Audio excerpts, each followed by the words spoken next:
terrified of the Q&A session after a presentation you give? 발표는 외워서 하겠는데 질문은 예상이 안 돼서 무서우시죠? Yeah, scary, right? That's a scary thing. When you give a presentation, you can prepare. You have lots of time to prepare.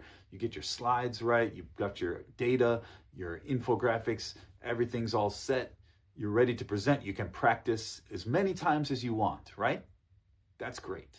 And I'm going to do some videos on how to give good presentations in the future too. So stay tuned for that.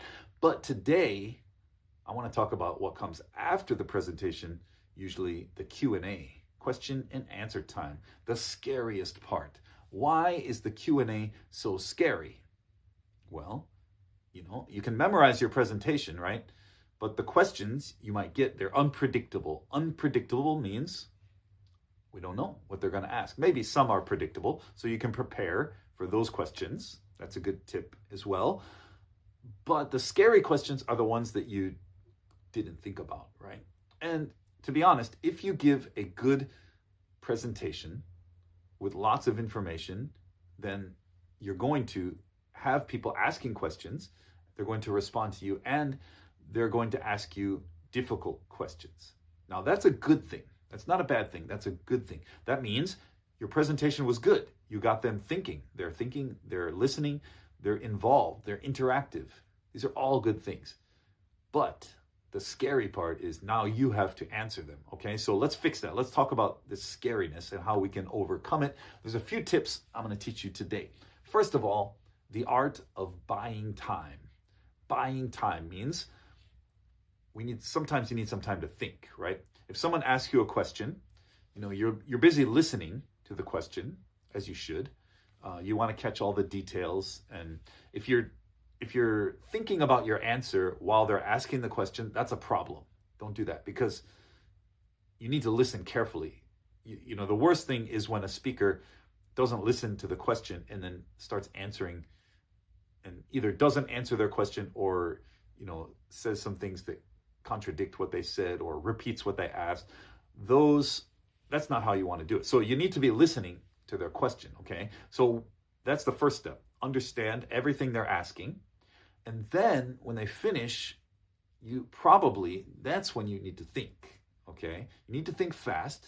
And if you studied your presentation well, you should have something pretty close to ready. But it does take a minute to think about it. And especially if you're doing it in English and it's not your first language, that could take some time to kind of get it organized in your brain. Okay, so the way to do that, to buy time, is just the great question technique. Okay, that's a great question. Very simple. Okay, it at least buys you maybe 5 to 10 seconds. Okay, it can go longer if you want. You don't need to immediately answer. I know it feels like everybody's watching you because they are. There's pressure. Everybody's looking at you, waiting for an answer. But it's okay to just take a second. I've said this many times in these videos. The 5-second, 10-second pause makes you actually look like you have authority. It doesn't make you look weak or stupid or like you don't know what you're talking about. So just say, that's a great question. And then pause for a second. That's okay. Because you said that's a great question. So you're acknowledging their question. And then you can pause. And then you can answer or try to answer the best you can. Okay? Give your answer based on what you researched for your presentation. Okay? Now, this is the key. The research for your presentation is the number one most important thing, right? You must know what you're talking about, right? So don't even try to do a presentation unless you do your homework, as we say. You have to do your homework. You have to research. You have to know everything about this subject that you did your presentation on. Then you won't be, surprised too much by the questions, okay? But if you need a little time, try that. Just say, that's a great question, or I appreciate your question. I really appreciate this question. I've gotten this question many times before, so let me try to address this question. Okay? If you kind of memorize those phrases that I just used, you just bought yourself 15, 20 seconds right there, right? And sounds like you're still in charge. And then, take a few seconds to pause even more. It's okay. You can do that. Take your time. Don't rush to an answer. Okay? And then let's talk about the next step, which would be the bridge technique. Okay? The bridge technique. If you don't know the answer, let's say you don't know the answer, you don't want to just, come out and say it too much. You want to focus on something you do know. So we're going to try to pivot, change to a topic that you do know better. Okay? So if someone asks you something you don't know, you can acknowledge it. Say, I don't have the exact number for Q3 yet.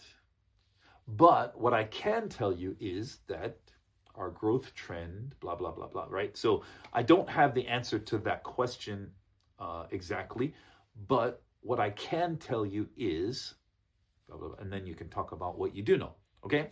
So you said, I don't know, but I do know this, okay? But you said it in a more professional way, so that a lot of times most people will just forget about the question and they'll follow you where you go. You're leading them.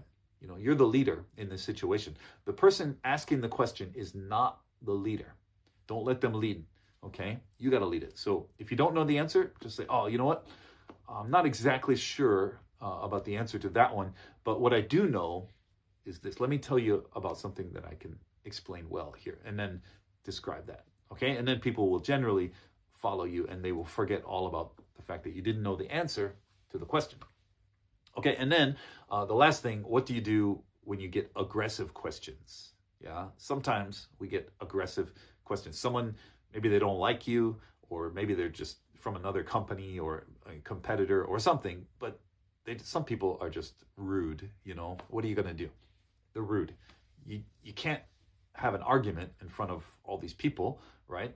That's not good. So how do you stay calm when someone challenges your data? Let's say you presented all this information and someone challenges it. They say, I don't think that's right. I think there's some problems with your data. Again, you got to know what you're talking about. You have to know the subject that you talked about. You need to know it inside and out, as we say, inside and outside. We need to know everything about that topic. So if someone does challenge your data, you can push back, right? So, but a polite pushback. Polite pushback means you say something like this, I appreciate your perspective. Let's discuss this further after the session, right? That means I might follow up with you. Now, after the session, you might not talk to this person, that's fine. But in front of everybody, you can say, I appreciate your perspective on that.